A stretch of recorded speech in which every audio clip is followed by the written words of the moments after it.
এটা হচ্ছে আমার পার্ট 5। কি বাঙালি, ভালো তো? পাচ্ছে আসে আসছি, তাই তোমাদের সকলের প্রিয় মিনি রাজা ভাই। রাত শেষ হয়ে সকাল হলো, আর এই পবিত্র নদীতে চান করে আমিও শুদ্ধ হয়ে গেলাম। এসেছি ভোলেনাথের আশীর্বাদ নিতে।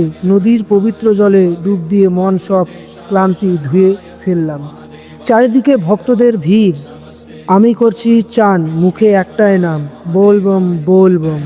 সবাই একসাথে ভক্তিভর পুজো দিচ্ছে, যেন স্বয়ং মহাদেব সামনে দাঁড়িয়ে আছে। সবার মুখে শুধু একটাই কথা, বলবম বলবম, হর হর মহাদেব, নমঃ পার্বতী পতে, হর হর মহাদেব। আমিও বেশি দেরি না করে ফটাফট আমি নদীতে চান টান করে বাবাকে পুজো দিতে বসে গেছি। তোমরা দেখতেই পাচ্ছ ভক্তদের কত সমাগম আমাদের এই পতিরাম নদীতে।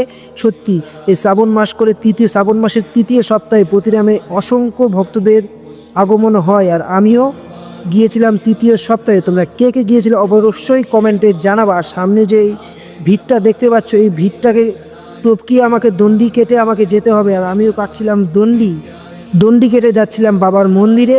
ঠিক পতিরাম নদী থেকে শুরু করে বাবার একদম মন্দির পর্যন্ত আমি দণ্ডি কেটে কেটে যাচ্ছিলাম, আমি আর আমার বন্ধু। তো এটা হচ্ছে পার্ট 5। এরপর পার্ট 6টা আসবে, তাহলেই আমার বোলেবামের ভিডিও শেষ।